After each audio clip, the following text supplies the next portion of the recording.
Hello, everyone. Welcome to Placemaking 101, Shaping the Spaces We Share. I am Maria Furgiuele, the Executive Director of the Community Design Center Rochester, and I am very pleased to be your host and moderator today. The Community Design Center is a valuable resource available to help all of us weather this storm and build a stronger, more equitable, and resilient community. We look to partner with other organizations and communities and create platforms for collaboration that allow us to expand our reach and amplify our voice. Placemaking 101 was designed to be a place to share information and have conversations about the strategies and processes that help us build community through the way that we shape our space. We welcome you to this month's program, Behind the Curtain, How the Public Can Engage the Land Use Process. Thank you all for taking the time to be with us today. If you haven't done so already, please introduce yourselves by sharing your name and affiliation in the chat function below. The chat function will remain open throughout the presentation, but please do send your questions through the Q&A function as we will not be monitoring the chat. This also gives us an opportunity for the questions to be recorded, just in case we don't get to them during our time together. Please note that we will be having a follow-up question and answer session next Wednesday, May 27th from noon to 1, that will be dedicated to answering your questions relative to this program. Your feedback is very important to us in helping us to improve our programming. If you are new to this program, please take the survey at the end of the presentation. This program has been approved for 1 unit of continuing education credit for architects. In order to receive credit, please send your name, AIA number, and/or request for certificate to the Community Design Center in the chat. You'll receive and be asked to complete and return the AIA program survey at the end of the program. And so here, please make note of the course description, as well as the learning objectives for the program. The program is planned to take 55 minutes, and a recording of this program will be shared with all of the participants. At this time, I'd like to welcome our presenters today, Jason Haremza and Molly Gaudioso. Jason Haremza has over 15 years of experience in community planning work, from urban to small town to rural, with a focus on design, walkability, and land use code writing. He has been a member of the American Planning Association, New York Upstate Chapter since the year 2000, and is currently the town planner of the town of Danby. Molly describes herself as a full-time planning geek and zoning nerd. She gained a passion for planning in undergrad upon learning more about its interdisciplinary nature, connecting community, the environment, and investment. Molly went on to earn her master's in city and regional planning from Ohio State University. Since then, Molly has accumulated a breadth of experience in the practice of planning. She is currently the senior planning consultant with Barton Judas DPC. Molly and Jason will draw on their experience with the City of Rochester and work with other municipalities to have an accessible, informal discussion to explain these land use processes in plain language. Welcome, Jason and Molly. Take it away. Great. Thank you so much, Maria. It's a pleasure to be here with my friend and colleague, Molly Gaudioso. Thanks to the Design Center for giving us this opportunity, and thank you all for joining us today. Molly and I, we have some brains, we have some heart, and we're hoping to give everyone here today a little bit of courage in dealing with City Hall, Town Hall, Village Hall, or the Wizard of Oz, as the case may be. So we hope we're going to be able to do that. We look forward to having a great conversation with folks here today. We want to start with an Indigenous land acknowledgement that we would like to acknowledge that this meeting is being held on the traditional lands of the Seneca people and pay our respects to elders, both past and present. Just a quick word on Indigenous land acknowledgements. These are becoming pretty common in Canada that I've experienced, and more places in the United States are doing these. Molly and I feel this is important. We've worked with so many communities where the history starts with the first white man who arrived on the land, and we feel it's very important to acknowledge that there were and are people that were here before Europeans arrived. So the goals for today are a few. Overall, we're going to try and demystify some of the development review requirements, go through a quick overview of New York State law and how that regulates what municipalities can do. Talk about what the minimum requirements are for engagement and outreach versus what some best practices are. And maybe most importantly, and where this kind of started was helping the public, you all, craft a strong and effective voice in engaging with the land use process. I was initially approached by a friend of mine, Jared Jones, who saw some of the commentary on Rochester Urbanists, a Facebook group, and we were chatting and saying, boy, there's a lot of passion and a lot of interest out there. But commenting on Facebook, whether it's Rochester Urbanists or your neighborhood Facebook group, those messages are not necessarily getting to the folks who make the decisions about land use processes. And wouldn't it be great if people could learn a little bit more about how to effectively channel those communications so it gets to the folks that actually make the decisions, whether it's in the city of Rochester or in towns and villages across the region. So we're going to start with New York State law overview. And I know this can get a little bit in the weeds and a little bit tedious, and we're happy to answer questions afterwards on any of this. Today we're going to focus on really 3 major land use processes. We put 4 up there, but site plan review, special use permits, and variances are the 3 that we're going to come back to again and again today. And, we bring these up early on because not only are these regulated for municipalities by New York State law, but they're going to be mostly what you are dealing with and interacting with your government in terms of land use approvals. And we want to reinforce the terms because a little bit later on, we're going to talk about how important it is to be knowledgeable when you engage with your municipality. And to be able to use the correct terminology gives your comments so much more credence when you engage with your city, town, or village. I just want to add to that too. One thing, there's a lot that New York State law, being a home rule state, there's a lot that New York State municipal law does dictate, but there's other things that your municipality can kind of go above and beyond or can further define. And one thing that's important to understand is that in New York State municipal law, there is sort of a general definition of what a site plan or what special use permits are, but there's no statement of what review requirements there are, the standards that would make you approve or deny those. That's specifically something that should be identified by your community. I've seen a lot of zoning codes that don't have review requirements, or at least good ones. So that's one thing to keep a lookout for. But the variance procedure is different in that is very much dictated by New York State law, and a municipality is not allowed wouldn't recommend trying to go through altering any of the review requirements. That would be one that is very much dictated by what New York State law says. Thanks, Molly.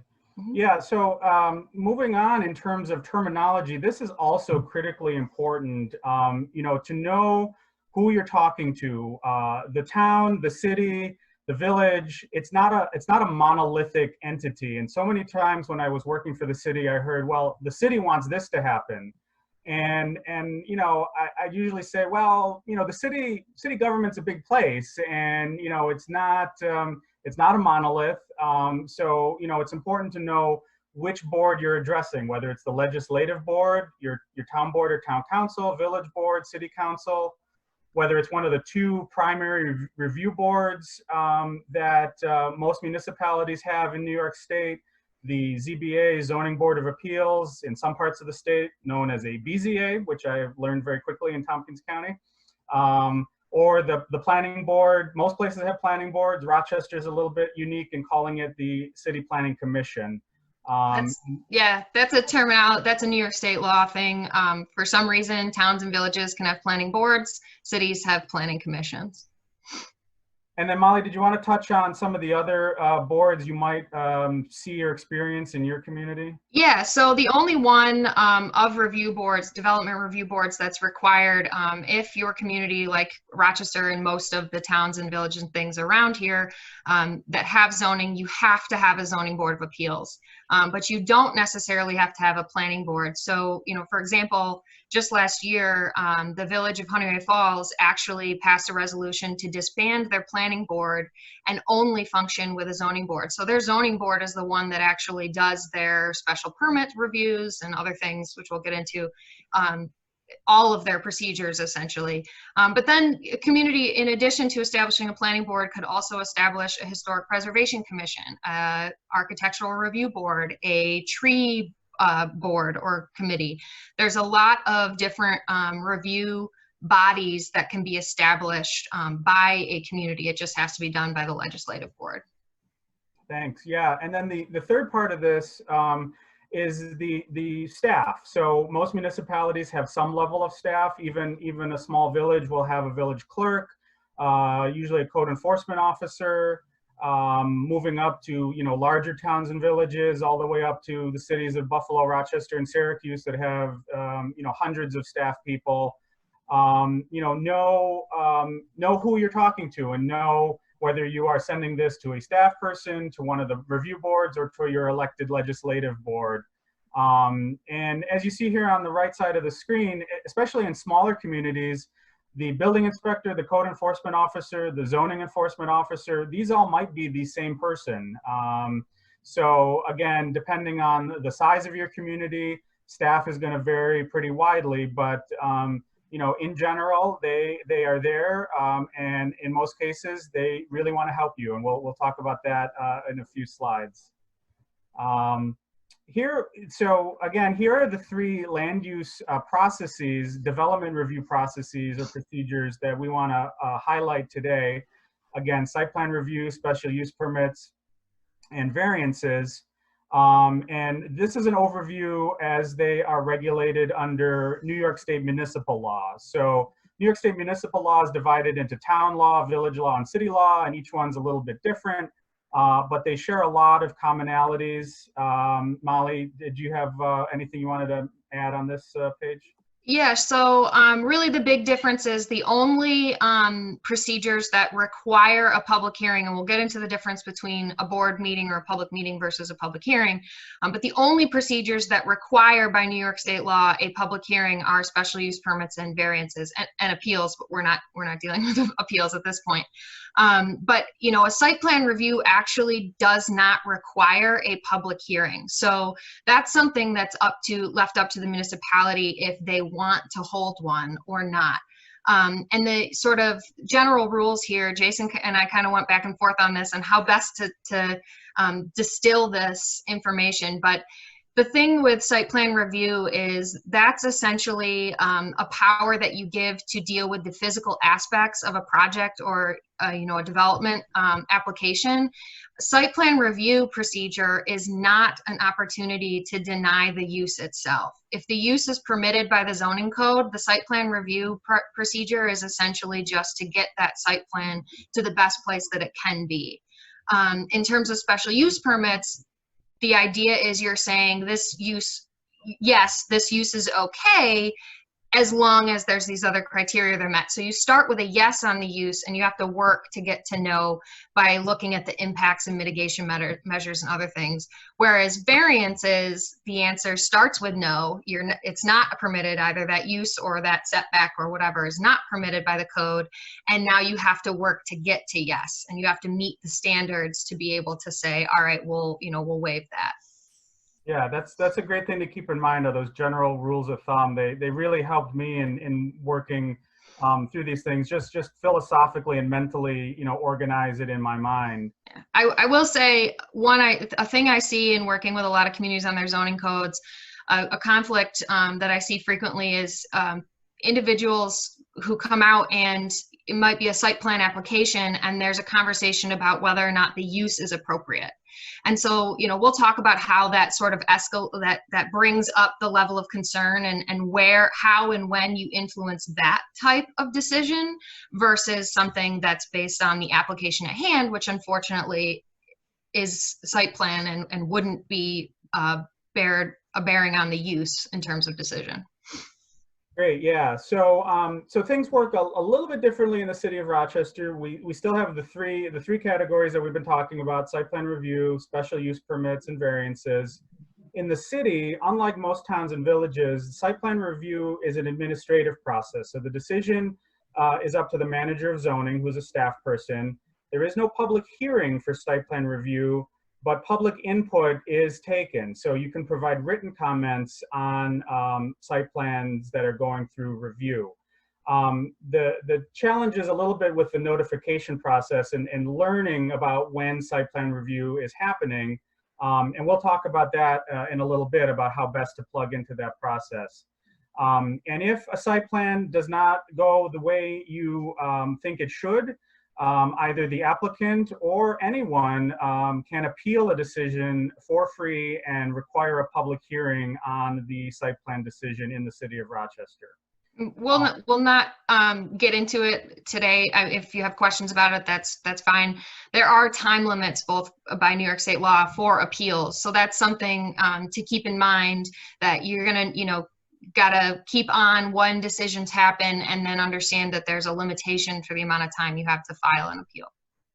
Yeah, exactly. So so going on to special use permits, the decision is made by the Planning Commission in the city. There is a public hearing, and there is public input, written comments and testimony, as well as in normal times, spoken testimony at the public hearing. That's changed a little bit during the pandemic, and we'll talk about that as well in a little bit. Variances are similar. The decision is with the Zoning Board of Appeals. There's a public hearing and public input, comments, and testimony. So we're gonna move on into talking about some of the minimum requirements in terms of notification and public engagement versus what some good practices are. Molly, do you want to start off with this? Sure. So the big thing to remember is there's a difference between a public meeting and a public hearing. You notice, you know, we talked before about some of these procedures require public hearings, some don't. That doesn't mean there isn't a public meeting associated. Any board meeting or convening of a public body, which essentially, you know, you see there, that's the definition by New York State law. Any public body is essentially the legislative board, planning board, zoning board, any of those other review boards we talked about. And another thing to think about, it's also appointed committees. And that's something that I see a lot of communities actually not realize, is if you've appointed a you know, tree preservation committee, they are still subject to public meeting requirements because they've been afforded or established as a public body to be making some level of decision or performing some function. So a public meeting, that's, you know, again, any board meeting whatsoever, you have to provide notice, but it's only required by New York State law to be posted. And that means essentially posted in your town hall, your village hall, city hall. It does not mean that you have to provide any other type of notice. In a public meeting, the public does not have the right to speak, but they may be given the right to speak. You see a lot of communities, they'll start off their town board meetings, a general town board meeting, with a public comment section.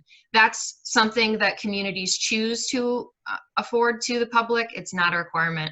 And all communities may impose time limits on any feedback that the public or anyone who's coming out to speak has to say. This is different than a public hearing in the sense that this is a process where it's required that the governmental body, in this case, and just really any public body again, has to provide notice in the form of a published notice, which we'll talk about the differences, which would it's generally a newspaper, but it can include a lot of other things as well. And the public must be allowed to speak. But this is a good point that Jason has brought up. We've talked about this before. No one has to respond to you. So, we get a lot of, I remember when I was on City Planning Commission, there's a lot of people came out and wanted to ask a lot of questions as part of their testimony.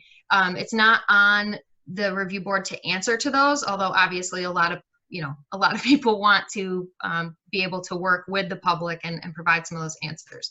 Again, time limits are imposed.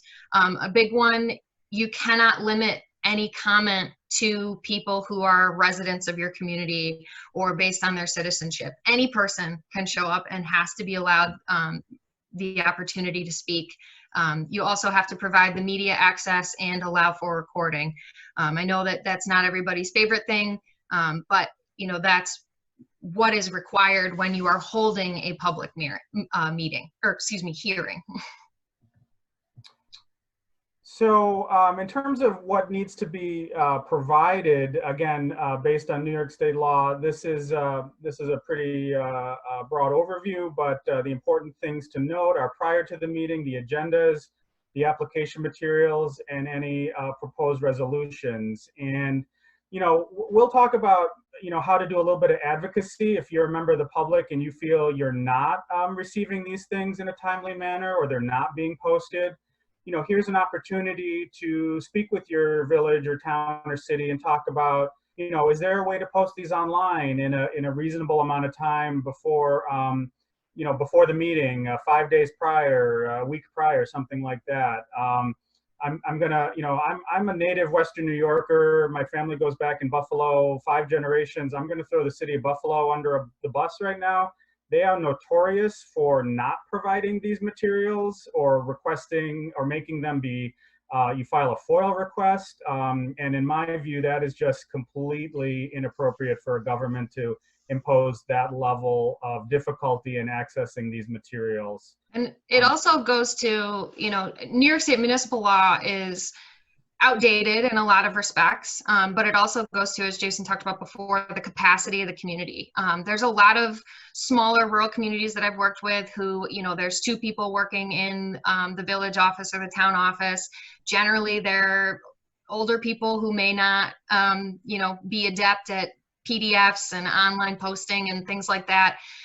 So, New York State law says that these have to be available, but the bottom line is it's available based on I can come in and I can request for it. So Jason's absolutely right in working with the municipality to try and figure out ways that you can make it more accessible. And obviously COVID has had a huge impact on that. But there's, other ways to do it, and you can kind of work with the municipality to make that a better option. All right, so we're going to move on to some of the public hearing notice requirements. And Molly, you want to continue? Sure. Yeah, so again, the difference with a public hearing, it does require 2 forms of notice, one being a printed notice or published notice in a newspaper. These are, again, quotes directly from, what's in quotes is from New York State law. The general rule of thumb from New York State open meetings law is that a public hearing has to be printed and posted no less than 3 days prior. However, New York State town law, village law, and city law goes one step further and says for special use permits, it has to be at least 5 days. And for variances and appeals, same thing, 5 days. And actually going one step further, any comprehensive plan adoption or amendment or zoning code adoption or amendment has to be 10 days prior. So what we see a lot of communities do just to ensure that they're consistent with this is essentially adopt the largest requirement as the minimum. But this is, again, just something to think about in terms of, the bare minimum of what's being required and how you can work with the, your community to advocate for better practices or using more modern approaches. One thing also to note, because I hear this a lot from the public when they kind of come out and we're working on things, why didn't I get something mailed to me? It's not a requirement. That would be something that's adopted by policy courtesy, and there's no requirement for a sign to be posted on property. Again, that's from municipal law, so that doesn't preclude any community from adding that to themselves. Right, the state doesn't require it, but it's a really good practice. I especially like the posted sign requirements, because that means, you know, you might not live anywhere near this property, but you go by it 5 days a week on your way to and from work, and it impacts your life, and you're interested in what happens on that property. And if you see a sign there, you can engage in the process. You know something's going on, but you wouldn't obviously get a mailing if you don't live nearby. So I think, you know, the sign posting requirements are really good and low-tech way to engage with people. You could just put a phone number on there, and if they can call the town clerk or village clerk and get some basic information, that's a great way to handle it. Again, as an example, to the, you know, Village of Honeyway Falls, they have one standard sign for a public meeting. They'll put a, you know, sign in the front yard or whatever of whatever property is associated with that, and they have a sign for public hearing, and it says exactly that, what Jason mentioned. The village website, the town clerk's or village clerk's phone number, and then that can just be reused. So it's a really low cost way to get the information out there and be a little bit more present. So going specifically now to the city of Rochester, again, a few tweaks in how they do things. Site plan review, again, does not go before a board. There is a weekly staff meeting. So agendas, when there are new site plans, those are posted weekly online. Site plan review only gets mailed notifications when it is a major site plan. Normal site plans, or minor site plans as they're called, only go to neighborhood contacts. And that's a bit of a challenge, because maintaining that list of who the official neighborhood contact is, who they represent, and whether they're effective at getting the word out, you know, that's a challenge, and no signs are posted. Special use permits, not only is the monthly agenda posted, but there's an interactive map. Notification is mailed, and there are signs posted. And the same thing for variances. The agenda is posted, there's an interactive map, and there's mailing and sign notification. So just kind of this is, you know, outside of this, you know, I am a total zoning nerd, and I do some trainings on sort of 101 and things, and kind of the what to do and what not to do examples from the number of communities I've worked with. And this was when we worked with the town of Geneseo on their zoning code update. And something that's difficult is be careful how specific your community might be getting in their zoning code. Their notice actually listed here 3 places that were essentially the official areas to post notice. The Geneseo bulletin board wasn't actually defined, and when we talked to the town, they weren't actually even sure what that was. If it was literally just the bulletin board in the town hall, we weren't sure.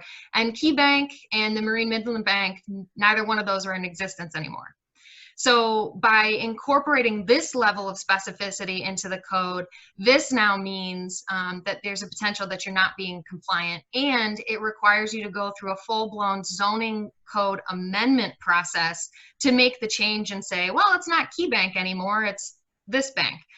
So, you know, you can say in your code, or, you know, you can advocate for, we want things to be online, but don't make sure you're not putting in the code that it's supposed to be the, you know, Town of Avon Facebook page.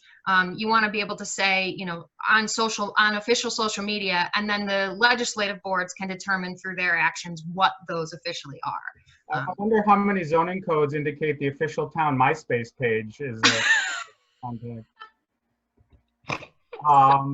Yeah, sorry, go on to your example. Yeah. So again, you know, we also worked with the village, or I've worked with the village of Pittsburgh recently on a comprehensive plan update and their zoning code update. Outside of this super fascinating process that both were done at the same time. It was awesome. The cool thing is, as part of this, they wanted to go to the next step. And as part of their zoning code update, so it is now codified, they are have the requirement that not just property owners, within 300 feet are getting notifications, but also the tenants. Now, that does mean, obviously, on their end and the village's end, they have to clearly have the understanding of, the property owner's addresses. And when you have absentee landlords, or I don't mean that in the pejorative term, but those that just don't live there, you're sending the notice to the actual address and then also to the property owner. And then they identified their website as well as their newspaper. They also identified social media on here, official social media accounts, and then making sure that they had posted notice requirements at village office and on the property. So, we're all struggling with how to adapt to the pandemic, and it's providing incredible challenges, but also some opportunities. The governor has issued, as many folks know, several executive orders that have modified or suspended certain requirements about on the open meetings law. Meetings can be canceled if they cannot migrate to an online platform. The guidance I've gotten from the Department of State says that the public must be able to provide verbal feedback in real time. And I know some communities are struggling with this.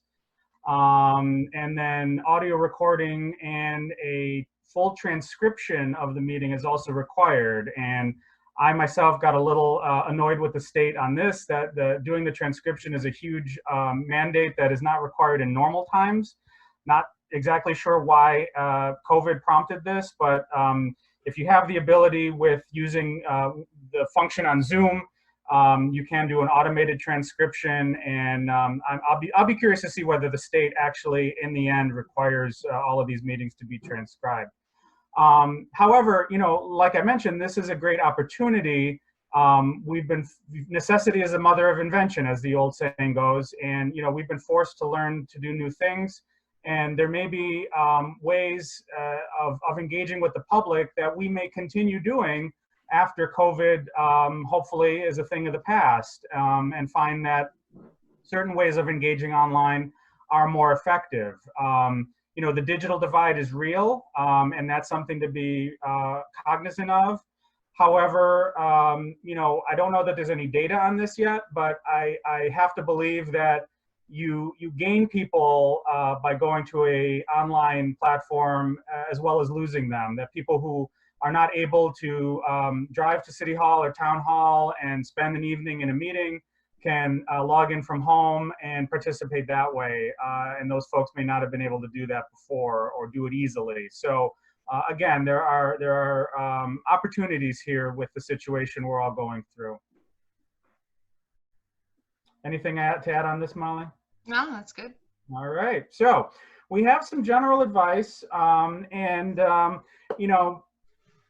a lot of this is kind of the stuff we learned in kindergarten or elementary school, hopefully, or a lot of it is, but it's good to have a reminder, because sometimes these land use processes can set up a perceived adversarial relationship, and it doesn't necessarily have to be that way. So, our general thoughts to you, and I come at this from my own perspective of being a public servant now for almost 14 years, is that my experience, most of us do what we do because we want to serve the public, and we want to be your ally and want to help you. The quickest way for us to not want to help you is to immediately copy in our supervisor and our supervisor's supervisor and all the elected officials in the municipality. That makes us kind of annoyed. I don't think anybody likes to have their boss copied in right from the get-go. And there are unofficial ways to make your issue go to the bottom of the pile, so to speak. So, again, I bring my perspective to this. I'm, happy to engage in a dialogue. Government, like a lot of folks, we are overworked and understaffed. Don't assume that corruption is behind every instance of not getting a timely response or not getting the answer you want. The reality, of course, is sometimes it is, and that's unfortunate, but don't jump to that conclusion immediately. Be patient, as I mentioned. Everybody's dealing with a lot, especially these days. Be concise, you know, polish your elevator pitch, avoid repetition, and edit, edit, edit. This goes back to some of the things we mentioned early on in the presentation. Be knowledgeable. Your message will have a whole lot more credence in most cases with the folks you're trying to engage with if you use the right terminology, if you use the correct name of the board you're addressing, if you know what process you're talking about. And unfortunately, this is the reality, and democracy can be tedious sometimes. So there is some responsibility on the part of the public to be plugged into the process. So, you know, certainly government can do a better job with this in many instances, but not every issue is going to come with an engraved invitation delivered to your front door. So to participate in these public processes, the public also needs to engage as well. Know what the board can address. You know, Molly and I both have a couple examples on this. You know, we might leave those, I think, till the end if we have time to talk about those, Molly. But, you know, generally with these land use boards, they have pretty prescribed parameters as to what they can actually say yes or no to. And try and learn as much as you can about what they can actually do. And again, we can get to some specific examples later on. And then finally, as I alluded to, escalate as a last resort. Don't start that way. You know, as I said, in my experience, most civil servants want to help you. That's not always the case. There are folks out there that are not good at their job and you know, need to be held accountable. And if that is truly the case, if you truly believe that you have not in a reasonable amount of time, and I stress the word reasonable, received a answer, then go to their supervisor and escalate slowly. Again, don't start off with copying in the mayor. Now this varies a bit depending on the size of the municipality you're in. So certainly in a small town, there are not a lot of levels of hierarchy. So the next step up might very well be the town supervisor. But in a larger place, go to that person's immediate boss and just, you know, kindly and gently say, you know, I haven't heard back. I'd really like an answer on this. You know, things like that. And I think, you know, right, spot on with that, Jason. I mean, kind of a lot of this boils down to being understanding of the balance between, obviously, you know, there's a reason why the public can and should be involved in this, but you also, as Jason said, have to balance the capacity that a lot of communities can deal with. You know, somewhere a community like City of Rochester has a lot of applications. There's a lot of paper to be processed and you know, I's to dot, T's to cross. So sometimes it does take, you know, a little bit longer to respond to things, and kind of being inundated, you know, with a lot of information doesn't necessarily help. So the way, if you can help organize and format that information in a way, you know, and present that information in a way that already plugs into the process, it makes it a lot easier, and it's more likely that that input and feedback is going to be, you know, retained and make its way to the right people. Right, exactly. So one of the things that I wanted to add in this is kind of that same thing. You know, you've got to have an understanding and respect for all of the parties involved. A lot of review boards, if not all of the review boards in communities, particularly the zoning boards, the planning boards, the pres boards, all those are volunteers. They're there because they care and they do want to make a difference. They are residents or invested in the community in some way. And there have to be balancing interests. They have to balance the interests of the community, whether, you know, most boards, they should, if there are things like a comprehensive plan in place, they should be looking and reviewing applications in the context of a plan and the code and all those other relevant guiding documents. And so, you know, the loudest voice that shows up to the public hearing might not always be the quote unquote right voice. A big one, a great example, multifamily residential development. In a lot of communities I've worked in, the public hearing comes forward and it's a lot of people coming out and talking about how they don't want rental housing and things like that. And while there's a good, there's a right place, there's a right way, there's all these other things, comprehensive plan might talk about the need for rental housing or more diverse housing opportunities. Not everything can just be single family.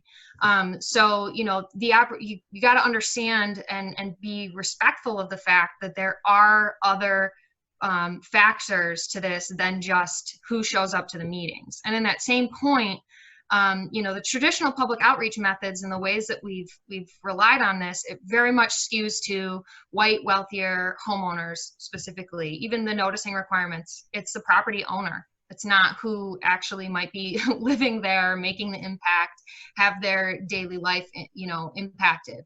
Jason talked about before the online pieces being a benefit for those maybe with limited mobility, or, the families that have to usher kids to soccer and home from school and all these things, and the 5:30 meeting just doesn't work for them. So being able to patch into that online or in a different way, understand that helps bring hopefully a more broad voice, but also understand that, it's not just about who's shouting the loudest or how the most voices that are in the room. And then, as Jason said before, don't expect that engraved invitation. Obviously, municipalities should provide notice. You hope as you move forward that you can advocate for better and improved ways to reach out, but you should make an effort on your own to also stay informed and engaged and respect the resources that the community has available. And the last piece on this is, oh, sorry, Jason, you want to say something? Oh, yeah, I just wanted to, that was a great segue actually to one point I wanted to make about, what I've observed in some cases in the city, is this perception that if a project requires zoning variances, it is automatically a bad project. And, unfortunately, there's a philosophy on the part of the public and some of the staff that, the zoning is this social compact, and that if a project violates zoning, that there must be something wrong with it. Well, zoning, it was not handed down on stone tablets from heaven. It was written by people, and people can make mistakes, and social compacts change over time. So, 40 years ago, 50 years ago, women couldn't get credit cards. That was part of the social compact, and, times change. So zoning needs to change with it. And if a project does require a lot of variances, it might mean it's a very bad project, but it also might mean there's a problem with the zoning code. So that's something to consider as well. Yeah. And that gets to this point here about, arming yourself with information about what the zoning allows, what do local plans support, getting as much information as possible. And the point at the bottom, which I'll let Molly speak to, is, are you against this project, or is there a broader, more systemic change to the code that needs to happen? Yeah, that was a really great connection there, Jason, between those, because that's entirely, I can't tell you the number of times, both in my own experience on City Planning Commission and working with other communities and their planning boards or zoning boards, there's the outcry of something that's maybe a broader issue, and codes they're intended to be inflexible. They are, the idea is that it's, yes or no for the most part. And so they don't predict new technologies. They don't predict changes in markets. They don't respond well to changes in, community preferences or character or things like that. You have to go above that to be able to influence that later down the line. And just one of those things, that's the idea of being proactive now and not reactive. And this is a huge thing. Planning in general isn't always the thing that's on the forefront of a community's mind. Obviously, as planners, I think we would both say that we definitely would want that to be the first case. But, oftentimes you don't find out that there's a problem with the code until something comes forward and you're realizing that that's just not right. And so something needs to be changed. So, use the opportunities also to reach out to your planning boards, your legislative boards, and talk about, hey, our comp plan's 10, 15 years old. We should take a look at that. we should understand that, you know, our land use regulations need to be based on something. And New York state law actually requires, if you're going to have a comprehensive plan, that your zoning and your land use regulations tie to that. So almost always you should follow up any planning exercise with sort of this review of your code and say, now what edits need to be made to achieve that? And when there's a disconnect, that's where a lot of the legal problems come in for communities, clearly. So don't just react to the issue at hand. You know, utilize that as an opportunity to advocate for an update. Maybe it's the plan, maybe it needs to happen to the code. The idea, and this is probably one of my favorite quotes, again, as a total zoning and land use law nerd, there's a case from 1968, Udall versus Haas, and it talks about the idea that the comp plan is intended to be this well-considered vision guiding document for your land use regulations. And it helps to ensure that you're serving the public welfare, and it's not just about, again, the loudest, largest number of voices. It's not a Gallup poll. Zoning isn't intended to say, yep, I'm in favor of this and I'm not, and make the answer. It's intended to provide for due process and have specific review requirements. And those of you listening from the city of Rochester, you have a great opportunity in the coming months. The city just adopted a few months ago a new comprehensive plan that's going to take us through the city's 200th birthday in 2024. And coming out of that comprehensive plan is going to be a revision of the zoning code. And I know my friends in the planning office and the zoning office in the city are beginning to work on that project. And I would look in the next 6, 12, 18 months, look for engagement on that and plug into that process, because now there's an opportunity in Rochester to update the code and address some of the issues we've been talking about.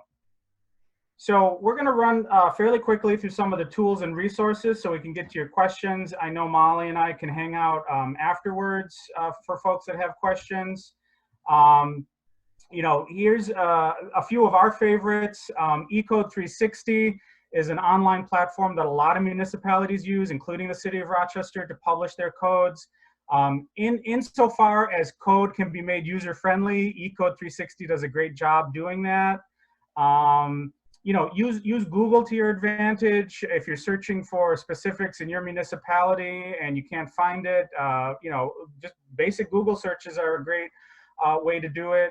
You know, online GIS is a resource that most counties have at this point, and larger municipalities have available. So you can generally learn a fair bit of information about specific parcels or your neighborhood going to the county or municipal online mapping services. Of course, there's Google Maps and Street View, and I don't know how we did our jobs before that. Although I think Molly will agree, we're big advocates to, if at all possible, go out in real life to the site and sit there or stand there for a few minutes and experience the light, the noise, the ambiance. Try and imagine, what would this feel like if this parcel next to me turned into a surface parking lot full of cars, or a drive-through restaurant with a line of cars idling. So try and imagine being there in the world, what this project would do. But if you can't do that, Google Street View is a great fallback. The city actually, as part of the oath that I took as a city planning commissioner, you know, I made the commitment that I would go and visit the sites for applications that came forward. So, you know, it's that extra step, but every community is allowed to establish some, you know, conduct procedures, and that I always thought that was a really great add to say, you know, planning commissioner, it's a large city. I spend a lot of my time in generally, you know, maybe a couple core areas, and when I had applications and things and parts I didn't know, I had to go explore it. Yeah, that's great, Molly. Just finishing up this slide, I cannot stress enough, you know, if you ever think your state does not work on your behalf, go visit the New York State Department of State Local Government Services website. If you are all interested, like Molly and I are, in geeking out on local government, there is a tremendous amount of resources there. The James Kuhn Technical Series is a wonderful series of plain English, relatively short documents that explain subdivision, special permits, variances, all of these things we've been talking about. There's also a and I hesitate to say 186-page document called the Local Government Handbook that gets into a ton of detail. Molly and I are geeks. We enjoy that sort of thing, but the first 20 pages or so is a really fascinating history of local government in New York State, going back to the Haudenosaunee people through the Dutch and English colonial eras up to the present day. So the first 20 or 25 pages or so are really interesting history about local government in New York State. And now we're going to run through a few. Yeah, I'll breeze through this quick. So this was just an example, but whenever I'm working with a community or I need to understand, you know, a municipality's local laws, and it's often not just zoning, I literally will type in this case, Town of Brighton, New York code. And in the first couple of, you know, entries that come up after that, you'll see if it's E-code 360, MUNICODE is another one. It's a really great way, a tool to get on there. It has the whole of the local laws and codes and things, whatever the community has, you know, posted, and it's got a great search feature, and it'll literally, you know, you type in one quote, it'll take you section by section where each of those are mentioned. Another one, again, obviously not a lot of people are aware what plans exist, you know, and Google search is another good one. Type in your municipality and your plan type. You can have agricultural and farmland protection plans, comprehensive plans, active transportation plans.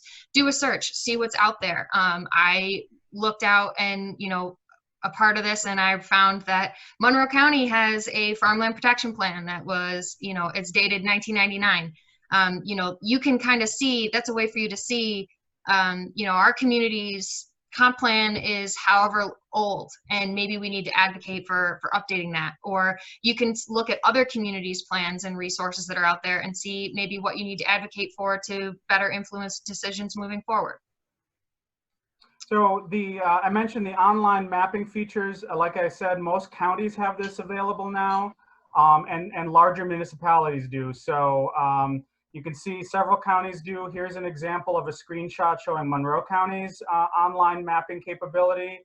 You can zoom way in and way out. You can see parcels, you can see buildings. City of Rochester has a similar function, probably with even more details on the city's website. And I'm just going to run through quickly now how to use a different mapping feature that the city has. The city has, as I mentioned, the traditional posted agendas as PDF documents, but it also has interactive map-based functions, applications for each board. So if you go, these are static screenshots, but if you go to cityofrochester.gov/boards, you should see something like this. You can use the tabs that are highlighted in the center of the screen to choose City Planning Commission, Zoning Board of Appeals, or Preservation Board. Here's an example from City Planning Commission. So you can see the blue stars are the current cases, the red dots are previous cases. And I really like this map-based feature, maybe because I'm just a visual person, but you can zoom into your neighborhood and see what's going on around you in a way that a list on a PDF document does not show. So if you click on a particular case, here's an example, one on Alexander Street from this past month. A little window pops up, and notice on the right-hand side of that window, there is a slider bar. It's a little subtle, so just wanted to highlight that. You slide it all the way down. You can see there are attachments at the bottom. You can see the staff report and public comments received. And lo and behold, there's one from yours truly on this case. And this just also reinforces the idea of some key features. You know, making sure your subject line has the correct information in it. What's the address? What's the case number? Are you supporting or opposing this? Putting that right in the subject line can help staff quickly file these appropriately, and then keep the message, you know, concise, short and sweet. And with that, we are a little bit not quite short and sweet, but we're ready to take questions. Thank you so much, Molly and Jason. That was really great, very informative.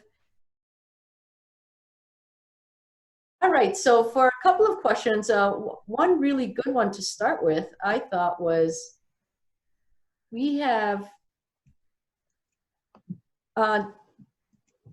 A question regarding COVID. Of course, this is an issue of the day. So do you think there will be extensive changes to land use regulation as a result of COVID going forward, such as issues regarding density? I'm hesitant, you know, I've seen so many articles have been written in the past couple of months on this. I'm hesitant to speculate too much since we're still in the middle of this and there's so much uncertainty. One distinction that I read in one article that I think would be helpful is to remember the difference between crowding and density. And one seems to have a much bigger impact on disease transmission than the other. So crowding is when there's a lot of people packed into a single small space. Density is a lot of people living in one geographic area, and there's a difference. So you can have crowding in a very not dense area. So a family of 7 packed into a mobile home in a rural town, that's crowding. Whereas a single person living in a 600 square foot apartment, that can be very dense in a city, but that's not crowding. And so I think it's important to remember those differences. What I'm hoping to see, at least in the shorter term, are some creative uses of public space to allow people to spread out outside more, especially in nicer weather. My personal feeling is we need to get rid of a lot of on-street parking and make it outdoor dining space to keep people further apart on sidewalk cafes. But that's my personal view. Molly, you have any thoughts? Yeah, no, that's a really great distinction, Jason. And I guess my 2 cents on that is I think the density piece, that conversation, the validity of it, I think, is more applicable to very large places like New York City and Chicago and things like that. But what I think is interesting is while New York City had, the first kind of initial blast and growth of cases, it's actually much better in control now than places like Chicago and other large cities. So I don't see the density thing being an issue for villages, towns, things like that. I think, there's still a lot of validity and support and need for, having more dense development, main streets, upper floor residential units, some, middle market housing, 4 units in a dwelling or things like that, that still provide for diverse and varied housing opportunities. And it's not necessarily going to have the same density impacts as something like a very large city. So I think regionally, that's not necessarily a big concern. Thank you, guys. Yeah, I do appreciate your point, Jason, about the distinction between crowding and density. And we've also, it's come up in previous programs that we're very fortunate to live in Rochester, which is a middle density city. So we've got plenty of room to share. Another question by Melissa Carlson was, with the proposed amendment about online notices, advertisements, and meetings, are any communities doing this before it has become state law? And if so, do you foresee that the state might disallow something because it was done this way? So there are a lot of communities that do the online advertisements and things already. That, well, it's not state law, and I don't, because of how home rule is, essentially the state law says that it has to be, published in the newspaper and typically refers to more of the paper kind of traditional methods, just because, again, we're accounting for, New York State has some very high-tech communities and some very, very low-tech communities.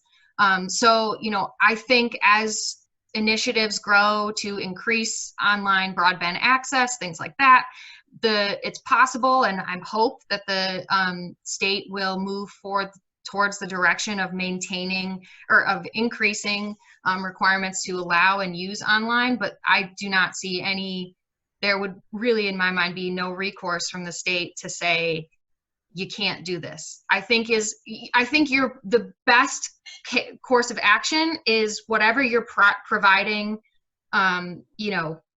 in-house should be the same thing that's providing online, and it's pretty easy. Post the links to the agendas and things on your webpage in the same way. Post the clipping of the published newspaper notice, or the same language. It's essentially you're just adding it to one more communication channel instead of relying on a traditional. Yeah, you can't, so you still have to follow the minimum requirements that the state has. So right now you still have to do the newspaper notification. I find that to be a completely ineffective way to provide notification. And I'm going to pick on the city of Rochester now a little bit, because they meet the letter of the law, but certainly not the spirit. So their newspaper notifications are in the Daily Record. I never even heard of the Daily Record until I started working in the zoning office. So forgetting about that for a moment, but how many folks realistically read the newspaper anymore? And we certainly need to acknowledge the digital divide, but if the state allowed a reverse 911 kind of notification to people's cell phones or other online ways of engaging, are we really losing anybody? Because legal notices is not the way to support local journalism. I'm a big proponent of local journalism, but requiring notifications in the newspaper is not the way to do that, in my opinion. And I think, to that point, using opt-in measures is really great. People who follow your Facebook page, people who sign up for your city, town, village listserv, or things like that. Opt-in measures are really great. But then the other thing, I saw in one of these questions, if you're using online or social media platforms, does that satisfy the requirement? No. You still have to do the posting and the publishing as required by New York State law. Great. Renee Stetzer has a question. How often should a municipality update its zoning code? And is it better to make changes as you identify issues, or as community sentiment changes, or in big chunks at a time? Go for it. Yeah. So, a lot of the code updates that I do now, most of the codes, the last time that they've been touched in whole were in the 50s or the 60s, sometimes in the 70s. They're very, very outdated. If that's the case with your code, doing a wholesale update and looking at that is a really great idea. Definitely responding to things that come up over time. Hey, this use has been permitted in this district, and we're finding out that it's a totally different animal now. Funeral homes used to be the neighborhood. This is my boss, John Steinmetz, uses this example all the time. He grew up in a funeral home. It was a house where the funerals were held. Now they tend to be huge monoliths that require a very, very large parking lot. That's not necessarily the neighborhood use. So looking at those things and responding to changes in markets, changes in character, changes in intensity of use, that's an important thing to do kind of over time. Procedures that might need to be tweaked over time, take a look at those. Like I said, anytime you do any real planning effort, I would definitely sort of take inventory, look at what that planning effort says, and take inventory in your code and see what's consistent with that or what might be contrary to that. And looking at opportunities to modify things.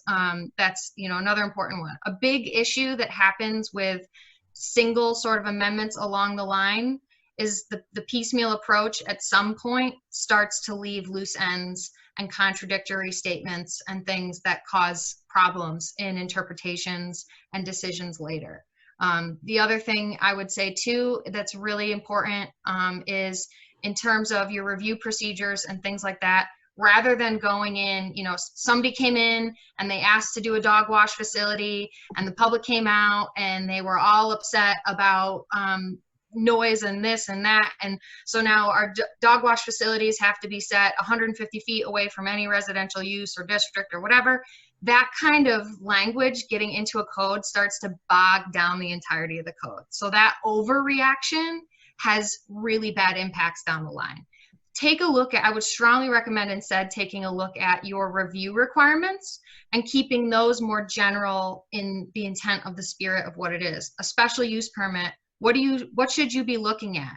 It's not necessarily the specific use, it's what's the scale, what's the intensity, what's the potential for negative impacts on the character of the neighborhood, on the quality of life of neighbors, on surface parking and environmental, any environmental considerations. Keep your review criteria more broad and kind of triggering that line of thought for procedures, and you'll be better equipped to respond to new things that come down the line. Thank you. Hopefully, that was probably a little long-winded, but sorry. Sorry, Renee.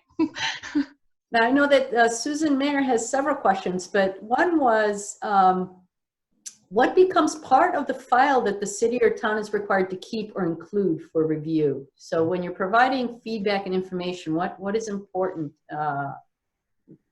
to provide so that that can be part of the record? Pretty much everything. Anything that is submitted as part of a public comment period or things like that stays in public record as part of the application. Any materials submitted as part of the application stays as part of the application. There's requirements by New York State municipal law that these things stay filed with the town, village, or city clerk. Some things also have to go and be filed to the county clerk as well. The keeping of those records is indefinite. The only thing that I've seen from New York State law guidance is you don't have to keep recordings for more than 4 months once you've created your minutes. To Jason's point before, that doesn't mean it's a transcript. It's minutes, and minutes can just be, this was the issue, these were the votes. If there was any testimony, this is the general school of thought that was expressed. Anything that's included as part of the package has to stay filed. But the unfortunate thing is there's also no direction or requirement on how that's filed. So I know some villages that it's a very large, ever-growing filing cabinet. For others, they're capable of scanning it in digitally and maintaining things like that. I used to work for a city in Ohio that uses a microfiche. It was awful. Thank you. I know that when you were talking earlier about the ability for anybody to appeal, I believe it was a site plan decision, and you mentioned that there were time limits to being able to do that. Where does one find information about those time limits for that process or other processes so that that the citizens can be informed as to knowing how much time they have? That's in the zoning code, in the city zoning code. I want to say it's 30 days after the decision was made. I will, before next week, I will look up the specific reference to that section. The challenge is, though, that that section of the code was intended for an applicant to appeal a denial of a site plan decision, and so they would obviously know when they got a letter denying their site plan. It wasn't intended for the public to appeal an approval, so it's difficult for the public to know what date a site plan review decision was actually sent out. So that's where you've got to maintain good contact with staff on that.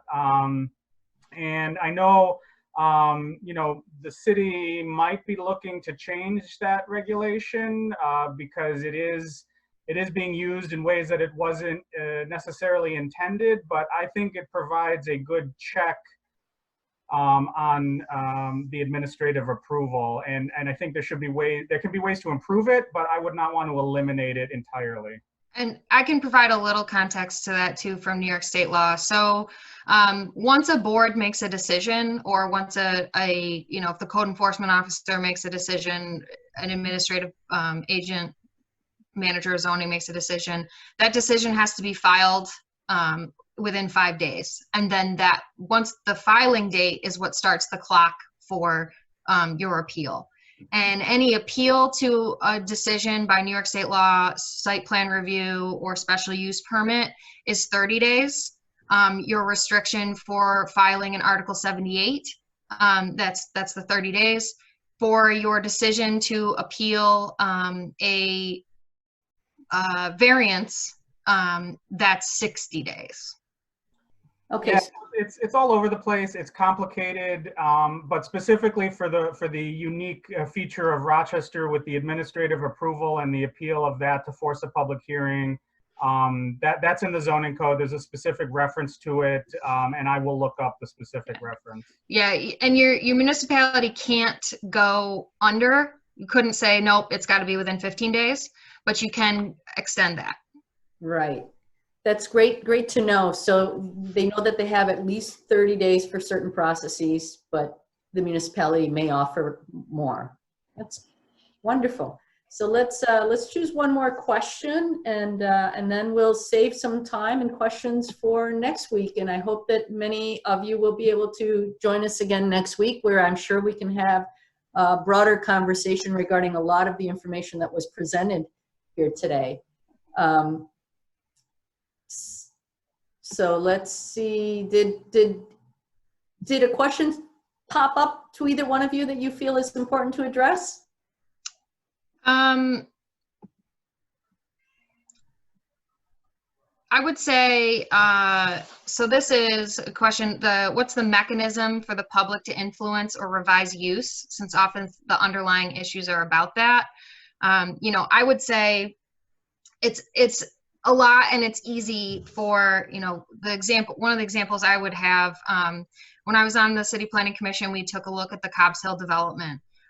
The requirements and the standards that the commission was actually evaluating that application in had to do, were very specific, and they were very narrowed. So our parameters of influence were small. And, you know, there's a lot of complications to that, but at the end of the day, majority of the comments that came out of that were about that the units that were being proposed weren't, in a lot of people's minds, actually considered affordable. They weren't serving the needs of lower income seniors in an appropriate way. That policy, that definition of what is affordable, we had no control over. You know, that's what's dictated by state. That's what's dictated by city policy. And so, you know, I'm not entirely sure how it happened after the fact. But, you know, when a decision's made and you think something's wrong with the code or whatever, or the policy outside of that, don't just throw your hands in the air after the decision's made and walk away and say, well, we couldn't influence it. Come back and go and talk to council. I somehow, and as a result of the Cobb's Hill review after the fact, the city council did amend our definition of affordable housing. And so that was a result of that issue going up the chain. You know, we realized, hey, maybe this actually isn't how we want to be defining this. It's not meeting the need correctly. The City Planning Commission couldn't do anything about that specific issue, so let's take it to the board who can. Yeah, that's a great segue. Just quickly to wrap up, I had a similar experience sort of from the staff level in the city with a proposed bottle and can redemption center on Hudson Avenue. It was in a C3 district, which allows businesses to be open 24/7. It was a specially permitted use, so it did have to go to the City Planning Commission for a special permit. But remember the rule of thumb for special permits. They start with a yes, and you have to work really hard to get to a no. And in the very term, specially permitted, this is a permitted use. It just requires a special level of review. So the neighborhood was very unhappy. They did not want to see a bottle and can redemption center there. And they were very upset when the Planning Commission gave it approval. And I spoke with them, and I spoke with Councilmember Patterson and talked about, you know, maybe the C3 zoning is not appropriate for that part of Hudson Avenue because it's allowing these uses that the neighborhood does not want to see. So, you know, I'm sorry that this particular issue did not turn out the way the neighborhood had hoped, but maybe this is an opportunity to take a broader look at the zoning and think about a rezoning for that stretch of Hudson Avenue to something that maybe is a little more restrictive, that's more in keeping with the vision the neighbors have for their neighborhood. Mm-hmm. Great, those are fantastic examples. So thank you so much. I'm sure that as I think about all the information you've shared, there'll be many things that I'll want to learn more about, and I hope that our participants will also. So thank you folks for hanging out for a little extra time with us, and we hope that you'll be able to join us next week. I'm sure it'll be a lively conversation with many new questions because we'll have some time to think about them. But I can't thank Molly and Jason enough for sharing their time and expertise and for committing to sharing a little bit more of it again next week. So thanks, everyone. We'd like to thank all of the Community Design Center sponsors, including our lecture series sponsors. Their generosity is what helps make all of our programming possible. So special thanks to their commitment. We also have I want to take this moment to thank Jason and Molly for sharing their expertise and their time. A really relevant presentation, one that I'm sure was very informative and will generate many questions. So I'm looking forward to next week's session. But thank you both for being our presenters. I'd like to thank Highland Planning and Hinged Neighbors, as well as Jared Jones for their direct support of this particular program. And I'd like to just encourage you, again, to join us next week. Also, we have the survey that will be directly sent to you. If you would please participate, that's greatly helpful to us to understand that the programming that we are providing is actually relevant and helpful to you. And also want you to save the date. Next month's presentation will be what would have been our Reshaping Rochester luncheon event, which is now a webinar with Tony Griffin. We are so excited to be able to bring this presentation to you, and we hope that you will attend. So June 16th, less than a month away, the event will be posted on Eventbrite.